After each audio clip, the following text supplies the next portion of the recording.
Bueno, nada, pues bienvenidos. Yo soy Camilo, soy de Bogotá, soy diseñador industrial, la Javeriana.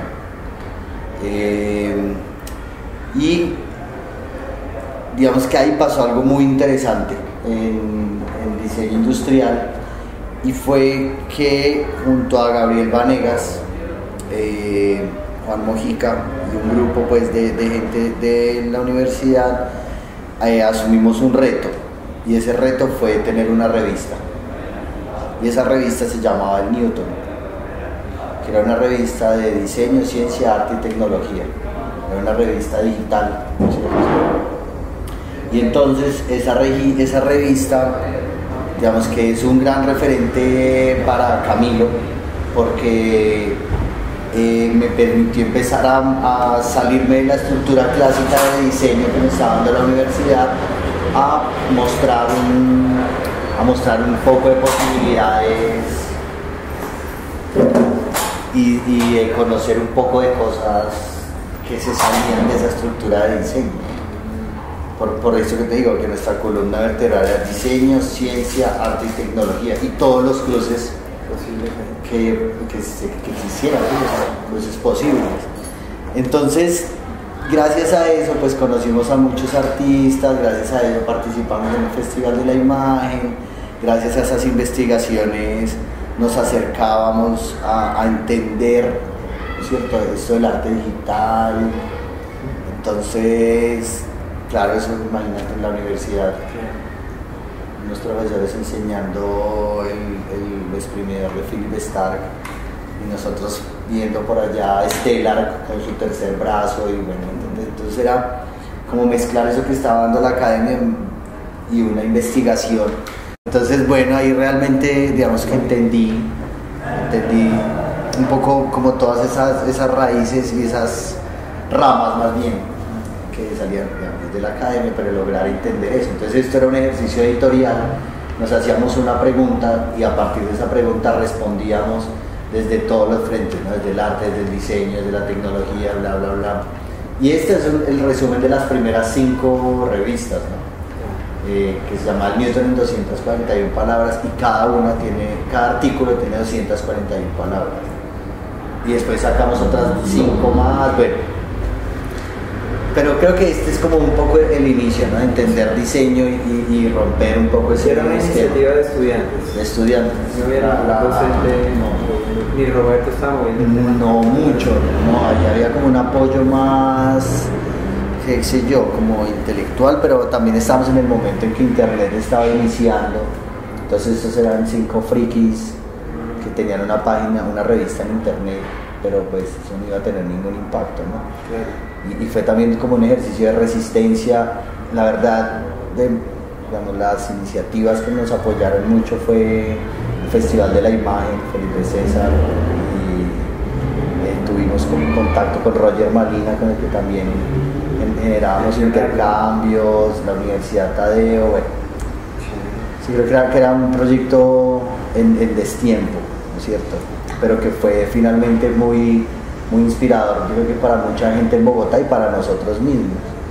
Esto lograba que nos conectáramos con muchas cosas en diferentes áreas, ¿no? Yo me acuerdo de uno de los lanzamientos del Newton, que fue con Leonel Vázquez, este artista sonoro de Bogotá, con sus máquinas. Otra era con Fede del colectivo individual subversivo, Fede Daza, que era como él con sus performances sonoros, porque cada vez hacíamos lanzamientos de la revista diferentes, empezamos a hacer intervención urbana, pero entonces le metíamos graffiti y luces y sensores de movimiento, entonces se volvió también un laboratorio. El Newton era un laboratorio, y esto, entonces, por lo menos a mí me empezó a acercar mucho a esta iniciativa de lo sonoro. Me acuerdo mucho Esteban, un artista que hizo una obra hermosa que se llamaba Necrorritmos, y era que se había ido a medicina legal, y él empezó a hacer, imagínate, te estoy hablando de esto hace casi 10 años, y este loco se va para allá y empieza a hacer todo un ejercicio de visualización de datos. Era Se buscó las bases de datos de los colores de la ropa, de las camisetas, de los pantalones, del pelo, la edad, y con eso hizo toda una base, hizo esa base de datos y lo metió a sonido. Entonces vos podías hacer como a partir de la ropa de los muertos, de sonatas, o crack. Entonces eso era datos, programación, sonido. Claro, eso iba a mí ahora como abriendo el espectro. Entonces sí era como muy interesante como todo lo que pasaba en esta revista, como una fuente de referentes, de conocimiento, de saber, ¿no? Además que había una investigación de cada revista, bueno, en fin, para pasar la página del Newton. Entonces ya hubo un momento en que el Newton cierra, ¿no es cierto? Y yo ya tengo como esas ganas de hacer cosas.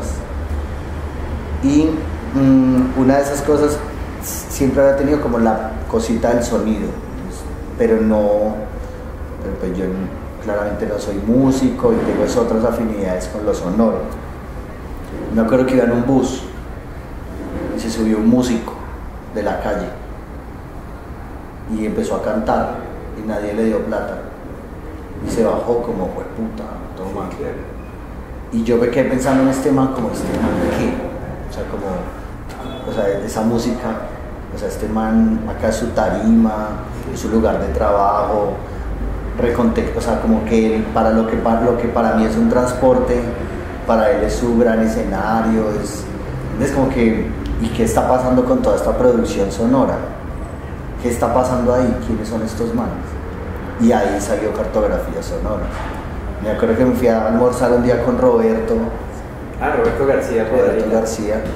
Fuimos a almorzar y le dije, Roberto, quiero contarte algo, quiero hacer este proyecto.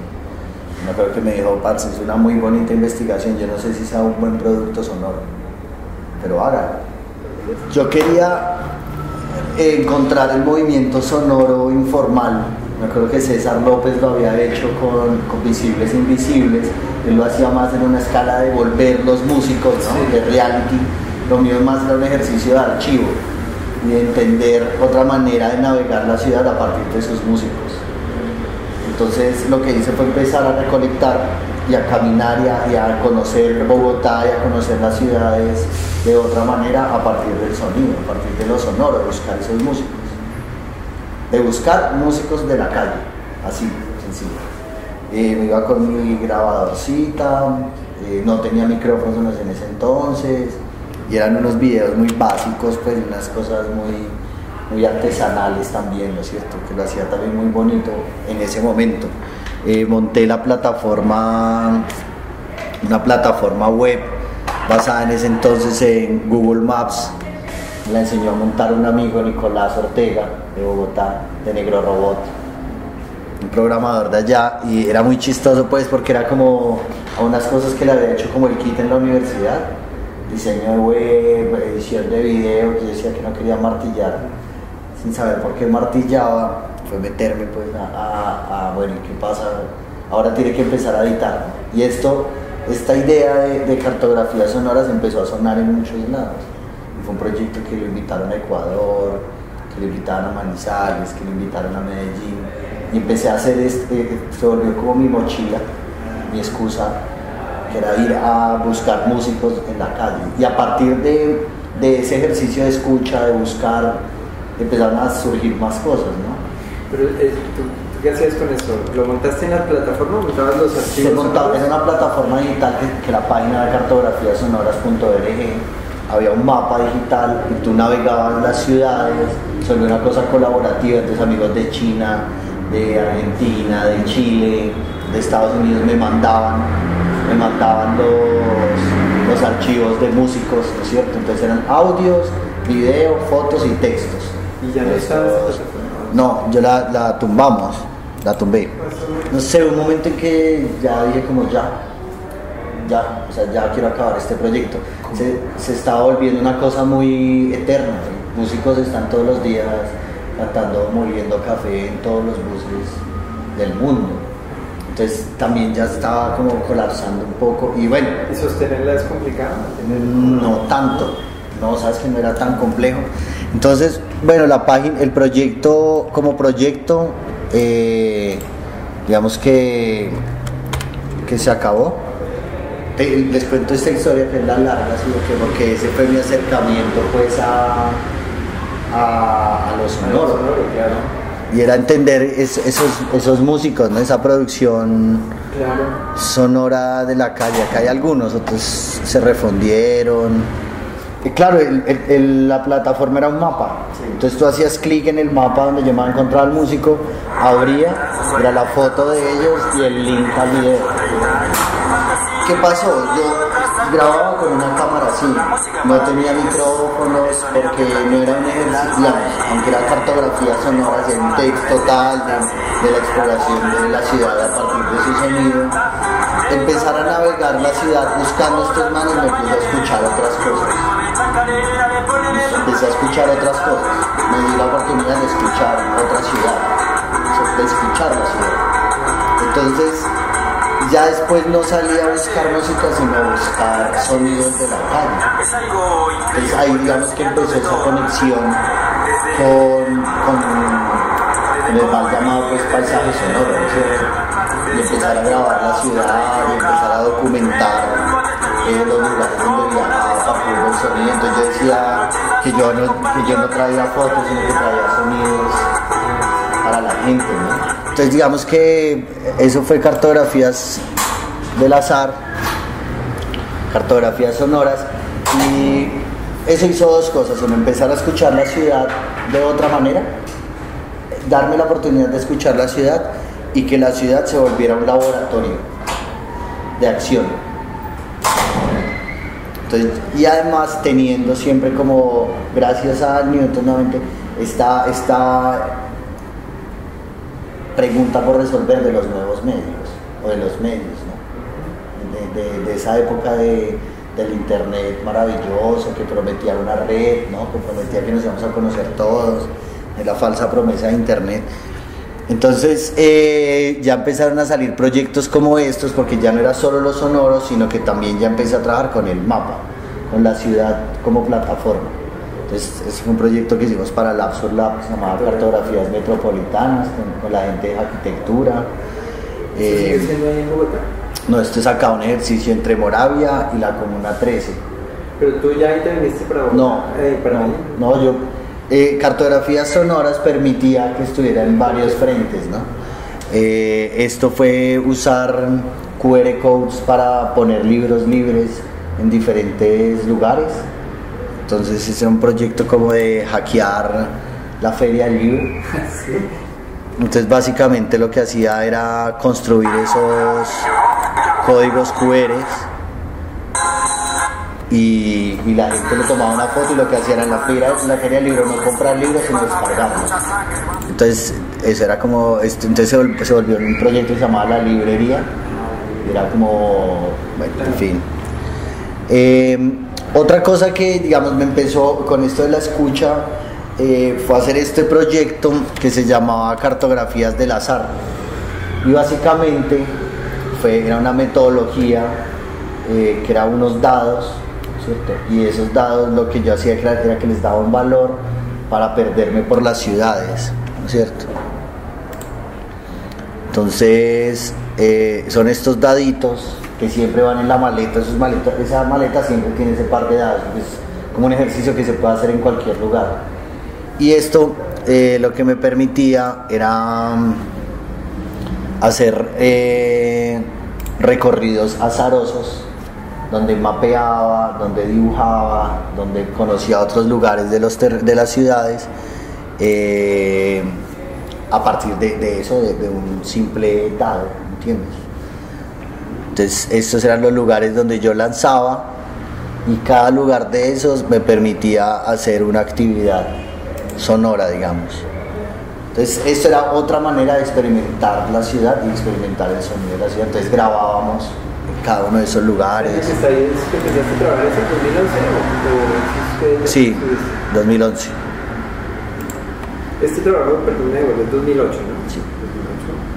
2008, entre 2009 y 2010 fue Cartografías Sonoras. Vamos a mirar este, por ejemplo. Entonces esto, por ejemplo, era en Guayaquil, ¿no? Un ejercicio de cartografía del azar en Guayaquil, arrancando desde el malecón. Entonces hay todos unos ejercicios de grabación del espacio, ¿no es cierto? Trabajaba como esculturas sonoras también, como activismo sonoro, ¿no? Ya también lo que hacíamos era ejercicios para construcción de micrófonos, entonces explorábamos la ciudad desde diferentes lados, ¿no? Ahí también aprovechaba pues para hacer cosas de cartografía, sonoras. Y entonces mira que finalmente yo también ahí me metía con la idea de que el mapa que nos han dicho no es el mapa real, sino que a partir de esto podíamos configurar un mapa diferente. Entonces se terminaba convirtiendo en sonido, mapeo, dibujo. Ajá, entonces eran como, acá estamos pues trabajando con piezoeléctricos, ¿no? Como entendiendo otras sonoridades. Y hay varios recorridos, ¿no? En Bogotá, en Guayaquil, en Lima, en México. Y esto se convirtió también como en mi blog, ¿no? Entonces es una excusa y como que en cualquier momento estoy y hago el ejercicio, ¿no es cierto?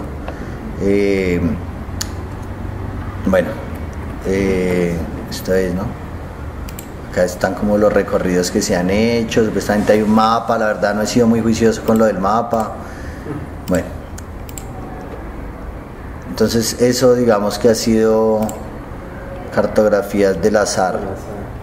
También, por ejemplo, esto era como, sobre todo ejercicios de escucha, ¿no?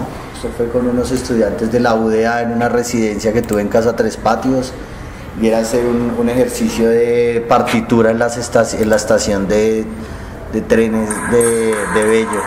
Después de eso, digamos que tuve con Hamilton Mestizo, tuvimos digamos, no sé, como una gran oportunidad que fue encontrarnos con Elisa Mandiola y unos chicos que se llaman LED, Laboratorio Experimental de Diseño de Bogotá, y construimos o creamos este proyecto que se llama Sonema. Que Sonema es una excusa sonora que nos da como una plataforma para especular con el sonido, pues, porque digamos que no tenemos una formación de artistas sonoros. ¿Estos que mencionaste, como que hiciste Sonema, ellos que son diseñadores también? ¿O? No, Hamilton es artista, Elisa es gestora, Javi es diseñador gráfico, yo soy diseñador industrial. ¿Lo reunía el sonido ahí? Sí, como la pasión del sonido.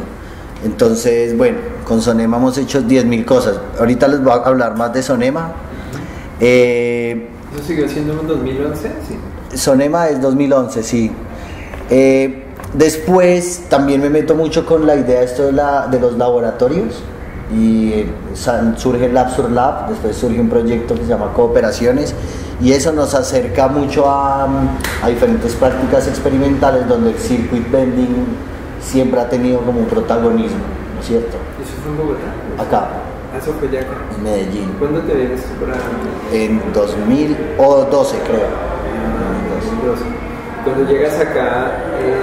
Llegué por Cooperaciones, por un proyecto que hice con Alejo Duque, Alejo y un poco de colectivos de acá de Medellín, y esto era un ejercicio bien interesante, y bueno, uno de los capítulos era el circuit bending y el sonido experimental. Entonces, por ejemplo, acá esto fue un laboratorio de circuit bending con niños en el Museo de Antioquia, también en un locker, que es un espacio que queda aquí en Prado Centro. Se hacía mucho circuit bending y cacharreo y ruidismo, digamos, como que era como la línea.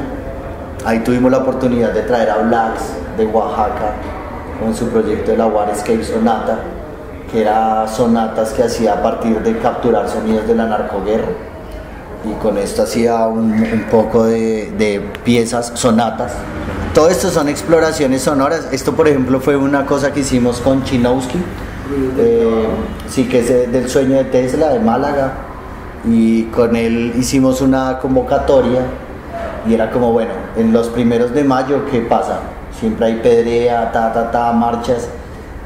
¿Cómo hacemos para mostrar el 1 de mayo de otra manera? Hicimos una convocatoria sonora que se llama... ¿Se le hiciste con quién, verdad? Con Chinowski. ¿Él es de dónde? De Málaga.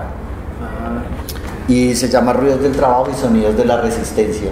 Entonces fueron, no me acuerdo cuántos artistas son, creo que son 40 artistas, no mentiras, menos. Y es toda una convocatoria de gente que nos mandó audios en torno al sonido, al trabajo y a la resistencia. Son 19 tracks. Sí, es muy bonito. Esto fue otra cosa que hicimos. Bueno, con Alejo montamos una radio y más gente, con Chinowski, Alejo Duque, que se llamó Radio Libre, aún está activa. Y esta es una plataforma en internet que permite conectar radios online de varios lugares, pero para nosotros también era una plataforma de experimentación. Y esto fue un ejercicio que hicimos entre Helsinki y Colombia, que se llamaba ¿Quién observa a los que nos observan? Y básicamente era que mientras yo viajaba le tomaba fotos a las cámaras de seguridad, otra gente empezó a hacer cosas y todo lo transmitíamos por esta plataforma y generamos como derivas sonoras y permitir como conexiones. Después llevamos esto como todos esos sonidos, esas fotos y eso lo proyectábamos en Finlandia, que es como que no pasa absolutamente nada y era medio caótico para ellos entender qué era lo que estábamos haciendo, ¿no? Entonces era como un dispositivo de proyección móvil y haciendo como noise.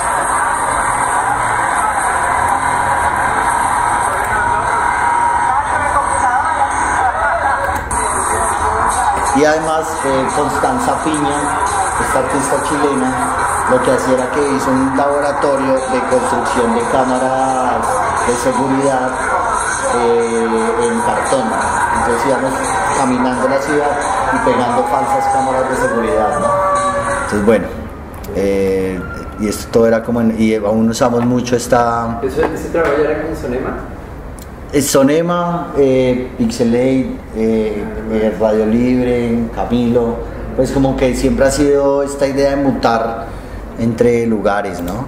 Este fue un proyecto también muy chimba que se hizo con Alejo, Fede López, que fue poner unos micrófonos en una esquina aquí en Medellín y se llamaba Oyerismo, y era escuchar todo lo que pasaba, pero creo que ese link está caído. Sí, como oyeristas, tal.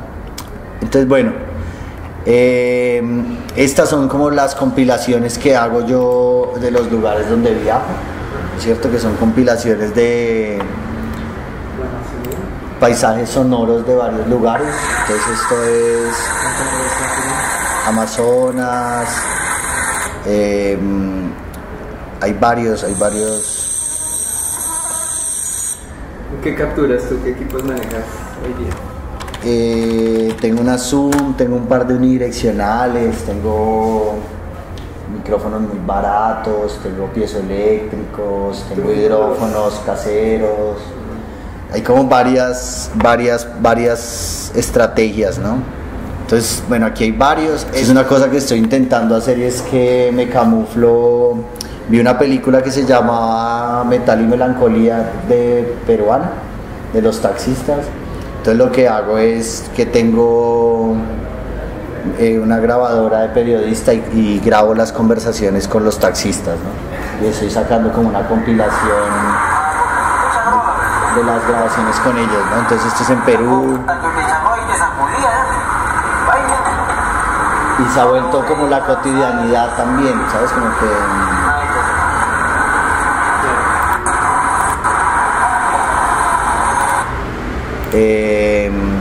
bueno, esto es Maracha en Sapsurro. Entonces hay varios procesos de grabación de campo que se han hecho, ¿no? ¿Y eso es como una constante que mantienes hoy día en tu trabajo? Sí, Siempre, o sea. Sí. Digamos, Eso es México, uno puede leer Cusco. un hilo conductor en todo, y es que Camilo le interesa la ciudad, definitivamente. Sí, el total. paisaje, siempre ha estado presente, Siempre. y el sonido obviamente atravesado. Siempre, por ejemplo, hace poco hice creo que de las únicas exposiciones que he hecho fue una que se llamó Escuchas Paralelas. Y Escuchas Paralelas fueron 3 niños de Oaxaca y 3 niños de Medellín que los puse a grabar su cotidianidad sonora. La escuela, el mercado, el lugar, su barrio y su lugar favorito.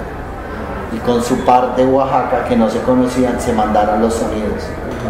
Y los sonidos después los escucharon y los dibujaron.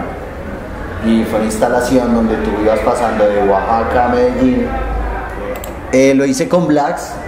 Él hizo su parte en Oaxaca. Aquí está. Entonces estos son los niños grabando allá en Oaxaca, ¿no? Vladimir Flores. Sí. Colega de México. Sí, y a la fin, esta fue la presentación de Escuchas Paralelas allá en Oaxaca. Y esta era la instalación, ¿no? Entonces son tres dispositivos y cada uno tenía de a 2 niños. Y entonces básicamente tú tenías como 2 perillas de DJ, ¿no? Y pasabas entre la escuela en Medellín y la escuela en Oaxaca. Y además ibas y los referenciabas con los dibujos que hacían ellos. Una expo muy bonita, lo que pasa es que es muy desordenado con el registro. Bueno, y por último está Sonema, ¿no es cierto? Sonema, digamos que ha sido toda una plataforma también de exploración sonora, que ha sido como el escudo para hacer todo lo que hacemos. Por ejemplo, acá está el Día de la Escucha hace un año, ya no es el día, sino que ya es la semana, evolucionó. Eso es una cosa que venimos trabajando con Miguel y Sasa hace mucho tiempo, antes de usar esta plataforma exploratoria. Entonces, bueno, básicamente Sonema es una excusa. Es una excusa. Eso está activo hoy actualmente. Sí. Entonces, básicamente lo que hacemos es tener el sonido como materia prima. Entonces tenemos varias maneras de usarlo, haciendo laboratorios, haciendo instalaciones, haciendo acciones sonoras. Eso es de Bogotá a Medellín, los dos.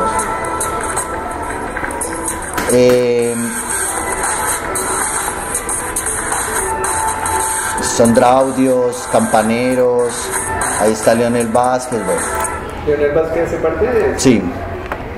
Entonces tenemos varios proyectos. Campaneros, que fue esto gracias al apoyo de Llore, que vino y nos, digamos que hicimos todo un ejercicio de... ¿Margo? Sí, de campaneros en Bogotá. Tocamos en las campanas de la Jiménez con Séptima y en las de la Candelaria, al frente de la Luis Ángel Arango.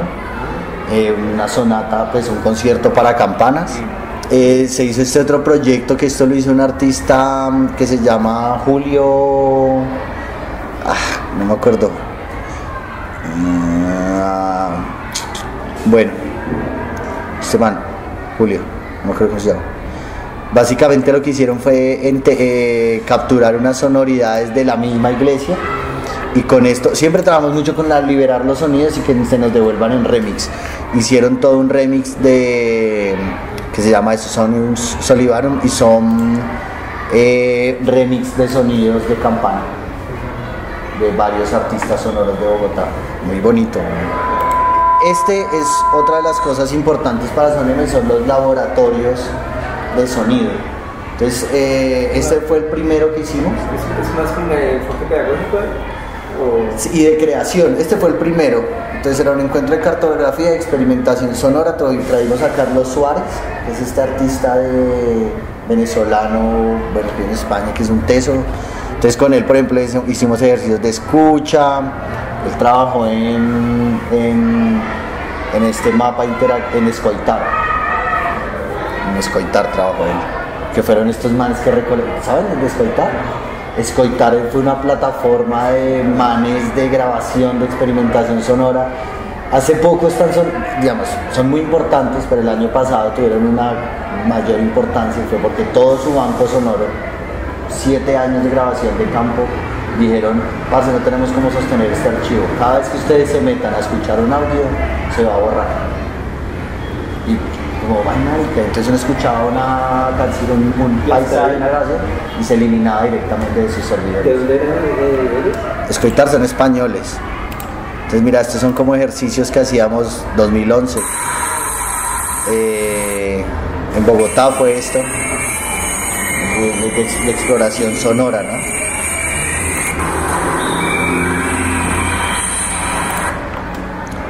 Después ya empezamos a montar estos laboratorios. Hicimos uno en el parqueadero, que duramos casi un mes allá metidos haciendo experimentación sonora al frente de la Luis Ángel, y fue muy bello.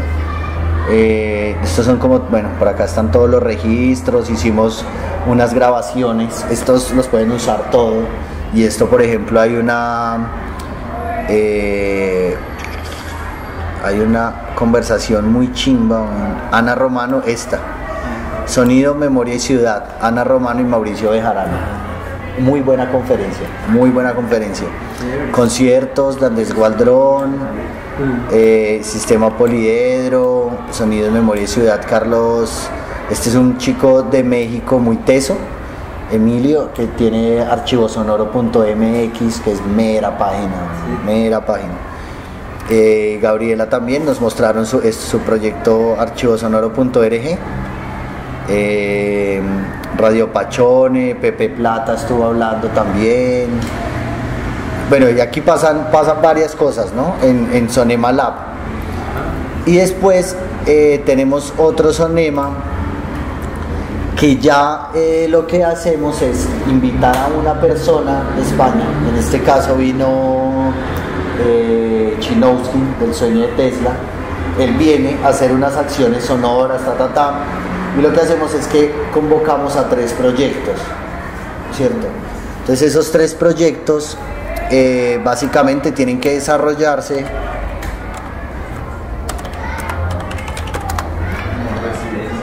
como residencias, pero donde la materia prima es el sonido.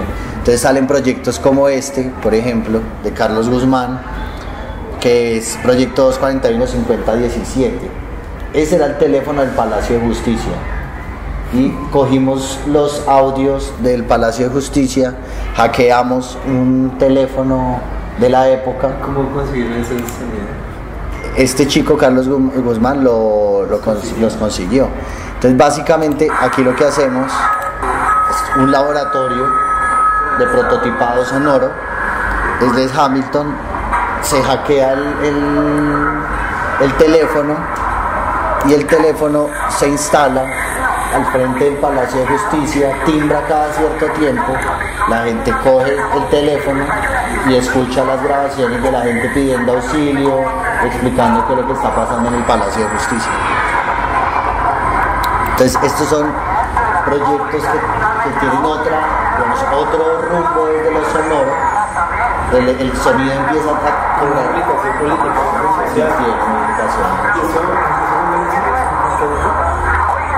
hace 3 años, 2012, 2013.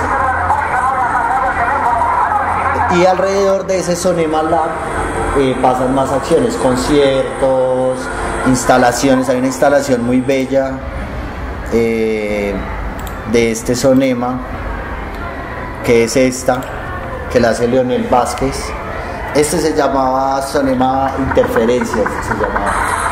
Y esto fue construir un amplificador análogo que se instala en la mitad del Parque de los Periodistas en Bogotá con un ejercicio de reflexión sonora, ¿no? Después hicimos otro laboratorio en Cartagena. La artista invitada fue Paula Pin. También salieron 3 proyectos bien bonitos. ¿Y esto ustedes han trabajado, digamos, desde sus propios recursos o quién ha apoyado? Muchos de ellos nos lo ha apoyado AECIC, la Agencia de Cooperación Española. Esto fue otro proyecto que fue liderado por Leonel Vázquez, que era Cantos de la Montaña, Radiofonías Cafeteras. Bueno, ahí pasan varias cosas también. Y ahora Bogotá Fonográfica. Fonográfica es un proyecto que arrancamos de mapeo sonoro en la ciudad, y eso se lo damos a ilustradores.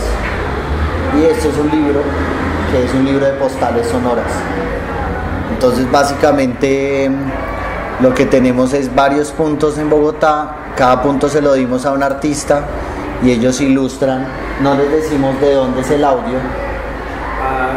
Y ellos reinterpretan el sonido a partir de una postal.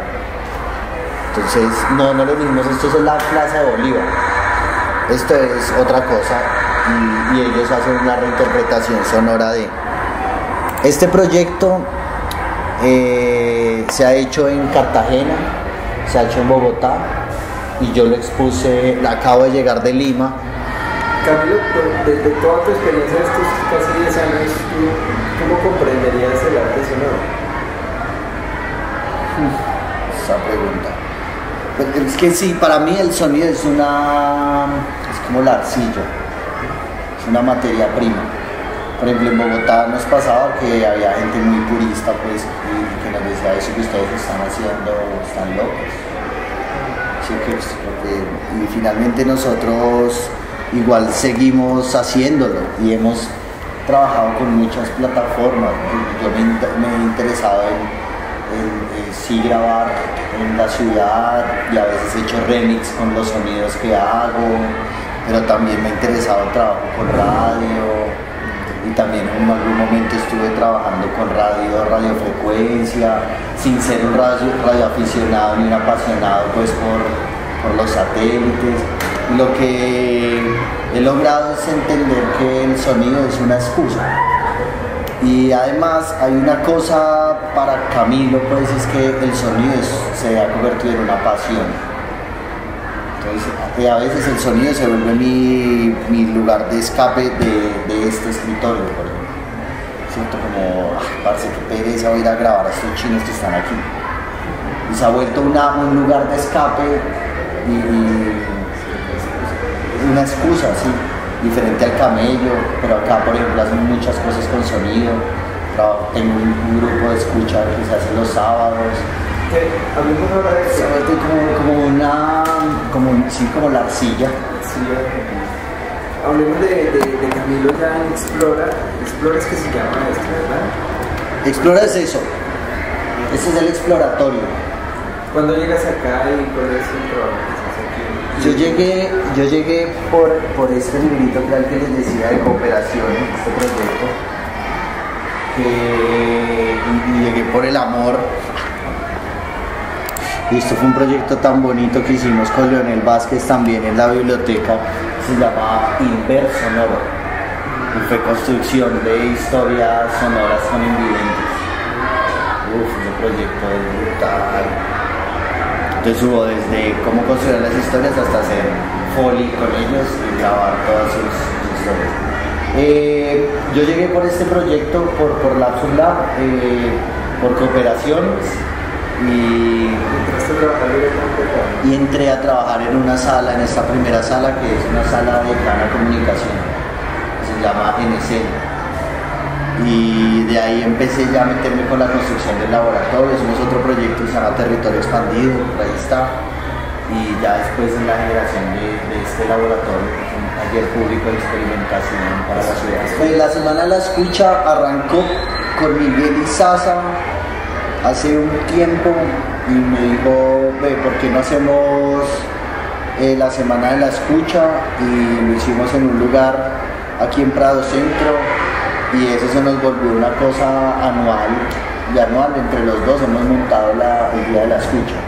En las últimas versiones ya empezamos a buscar más aliados, ya está el MAM con Jorge Barco. Entonces, por ejemplo, pasó y estar en exploratorio nos dio la posibilidad de usar la plataforma. Entonces, por ejemplo, la mayoría de conciertos los hemos hecho en el Domo. Entonces son conciertos del domo del planetario. Entonces planetario oscuro, haciendo un viaje la mayoría de veces como al espacio, y hemos tenido cuencos tibetanos, ya pueden imaginar el sonido de ahí, músicos tocando música electrónica, paisaje sonoro, tal. Y pasamos del día de la escucha, talleres, tal, y que nos arriesgamos pues a hacer la semana de la escucha, ya con un foro, con conciertos, con actividades. Hicimos un concierto para audífonos en el Jardín Botánico. ¿Cuándo empieza el día de la escucha? Acá, estamos hace 5 años. Sí. Y digamos, hablando ya del arte sonoro en Medellín, bueno, está Exploratorio, hemos visto el MAM, el día de la escucha. Cuando tú llegas a Medellín, ¿ya tiene movimiento en el tema del sonido? Sí. Aquí pasaban muchas cosas, y han pasado muchas cosas históricamente. Porque también sí ha sido un lugar que además ha hecho en la calle, ha hecho el laboratorio de Medellín en la ciudad, ¿cierto? ¿Quiénes han liderado aquí las iniciativas de la ciudad? Yo creo que han sido muchas personas, pero ha sido un movimiento también desde esta idea de los hackers, pues tenés a Bichuela, Fede López, que es la revista pues, de Aterciopelado, que además todo lo ha hecho con software libre, ¿no es cierto? Y que ahora, por ejemplo, él tiene acá en Medellín un espacio o un grupo muy interesante que es Algoritmos, que son estos chicos que van programando y van haciendo música en tiempo real. Pero mira que viene como desde esta idea hacker, ¿no? Es mi percepción. Alejo Duque, con toda esta gente de los radioaficionados que nos pusieron a escuchar satélites, ¿no? Y que lo pone a uno a otra percepción desde lo sonoro, ¿no? Como yo estoy escuchando y a pensar en la radio, en los radioaficionados, en la radio pirata. Entonces ahí hay toda una camada que es Kalashnikov, Luis Pérez, tal, que han trabajado con esas otras sonoridades. También hay unos ejercicios, digamos, muy académicos, José Gallardo, por ejemplo, y ahora toda esta producción que está haciendo en La Pascasia, ¿cierto? Que es muy importante, pues, digamos, muy interesante todo lo que ha hecho. ¿Qué es La Pascasia? Es un lugar que queda en el centro, un centro cultural, bar, y él, por ejemplo, ahí tiene todo un ejercicio de escucha, de sonido, de traer otras músicas, otras sonoridades, ¿no? Medellín tuvo uno de los primeros net labels de Latinoamérica, Series Media. Series Media. ¿Series Media? Que fue el primer net label de Latinoamérica, creo de los primeros que se hizo acá. Fue una plataforma digital de distribución de música y de sonidos electrónicos. Entonces está Lego Vélez.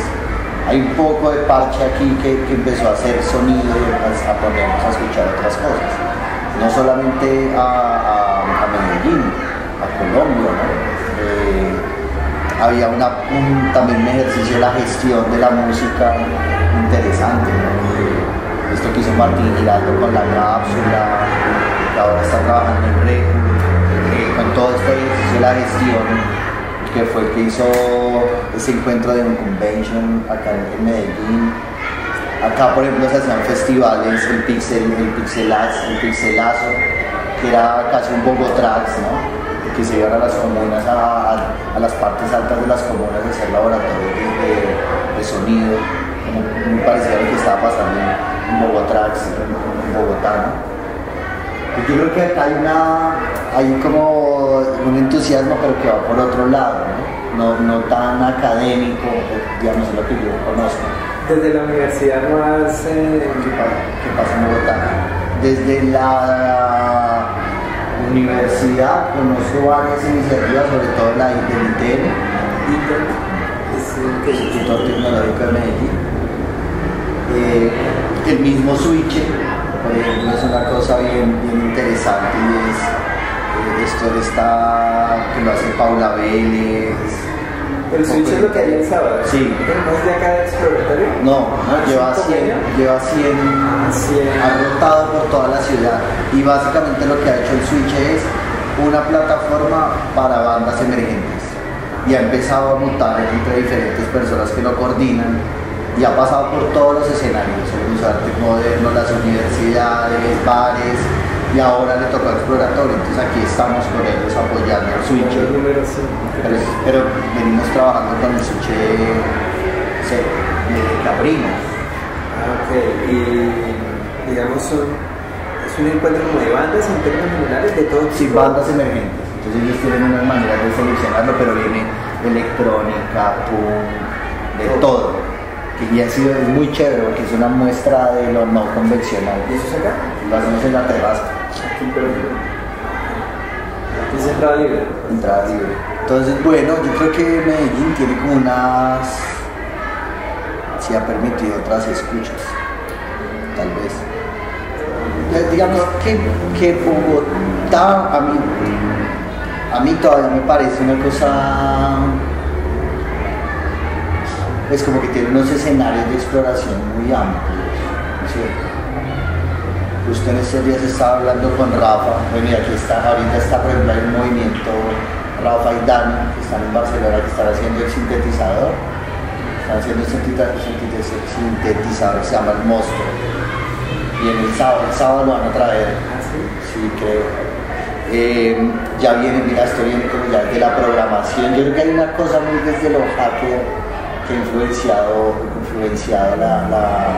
la experimentación y la creación sonora acá. También me atrevería a pensar que también Medellín tiene una mirada desde la música y desde esta exploración sonora más tirada a la gestión. Bogotá tiene la gestión, pero también tiene un campo muy experimental. Aquí no hay un Matic, por ejemplo, no existe. Pero ahorita se está, digamos que creería que lo que está haciendo la Pascasia puede ser ese lugar. Porque, digamos... Pero no hay una exploración como la de Perú, por ejemplo. Yo ya estuve en Lima en una semana, habían 4 festivales, 3 conciertos, todos de experimentación sonora, desde el concierto de noise hasta romper guitarra y pasar cuerdas por bajos para encontrar sus sonoridades. Esto ya es otra cosa, manes ya son otra cosa. Yo creo a ver, es que ¿qué digo yo desde las instituciones? El MAM, ¿cuánto lleva con el lab? ¿Un año? Luego como desde el 2015 en la página que salen algunos...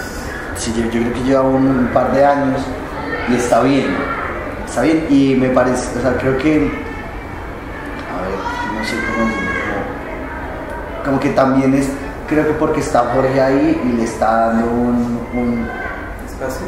espacio y la seriedad que se merece, ¿no es cierto?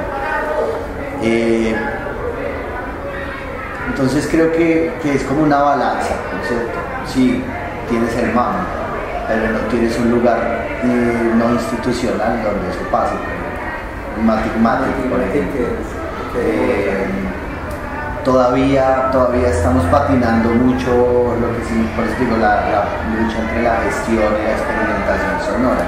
Es más de banda que de arte sonoro, por ejemplo. Sí creo que Medellín es una cuestión de escala también, que permite como moldear mejor las cosas, pero aquí no hay un sonemo, por ejemplo. O sea, no creo, o sea, lo que quiero decir es que las comparaciones a veces es como el metro de Medellín, el metro de Bogotá. Sí. Como que sí, pero es que es otra cosa. Aquí estamos en otra cosa, en Bogotá están en otra cosa. O sea, yo con Jorge lo he hablado, es como pensemos en artistas sonoros de Medellín, muy complejo. Pensemos en artistas sonoros en Bogotá. Yo creo que lo que uno sí podría hacer es entender una realidad de arte sonoro país y sí darse cuenta, por ejemplo, que Medellín tiene una fuerza en otra cosa, aquí en Bogotá otra, el Touch Me Sound en Pasto, por ejemplo, que es una cosita ya chiquitica. ¿Cómo se llama? Touch Me Sound y que resiste, ¿no es cierto? ¿Qué pasa en Cartagena con estos colectivos sonoros? ¿Qué hay en Cartagena? En Cartagena están Octavo Plástico, creo que se llaman, que trabajan con arte sonoro. Creo que además es un concepto no sé, que tiene mucha mutación todo el tiempo. Mira, esto fue lo que hicimos con Carlos. Entonces básicamente este es el MAM y él hizo por ejemplo, la última grabación que hicimos en Lima fue a que suena Lima 24 horas. ¿Cierto? Como Lima a la 1 de la mañana vaya a tal lado porque suena así, a las 3 vaya al mercado porque es que está sonando así, y encontrar la sonoridad de Lima en 24 horas. ¿Esto es territorio táctil? Sí. Esto se hizo en el MAM también, el MAM y exploratorio lo hicimos en conjunto. Entonces básicamente lo que él nos decía, Carlos, es como que a veces uno es muy selectivo con lo que graba. Entonces muchas de nuestras grabaciones, las que grabamos en campo, es ay, vaya a la plaza de mercado, ¿no? Entonces él decía que todo lugar era digno para ser grabado. Entonces básicamente lo que él hizo es coger el mapa y poner cuántos puntos, entonces acá un punto, acá otro, y así seleccionó los puntos de la ciudad, ¿no? Intentando ser un poco equidistantes y tal. Y eso nos llevó a hacer esa deriva sonora. Entonces como que no fue, ay no, grabemos esa acá, que es que aquí está la placita de flores y esto suena más chévere. No, hay que ir acá porque es que eso no lo va a grabar nadie. Entonces fue muy chévere porque estos fueron los puntos donde él grabó, ¿no es cierto? Estos fueron los puntos donde él grabó. Entonces mira, esto fue como todos los ejercicios de grabación que hicimos para territorio táctil. Para territorio táctil. Y lo que él hizo fue que dibujamos el mapa, lo bordó y debajo era un lienzo y abajo puso unos sensores. Entonces básicamente tú ponías la mano y hacías el territorio, iba sonando. Y claro, el MAM, con esa sala tan hermosa que tienen, entonces era, haz de cuenta, esta es la sala, esta es la 3, aquí estaba el mapa y tenían un sonido cuadrafónico, ¿cierto? Tú estabas acá y lo que hacías era, ibas tocando el territorio y esto te ponía a mover todo el sonido por toda la sala. Hermosa obra y colectivísima.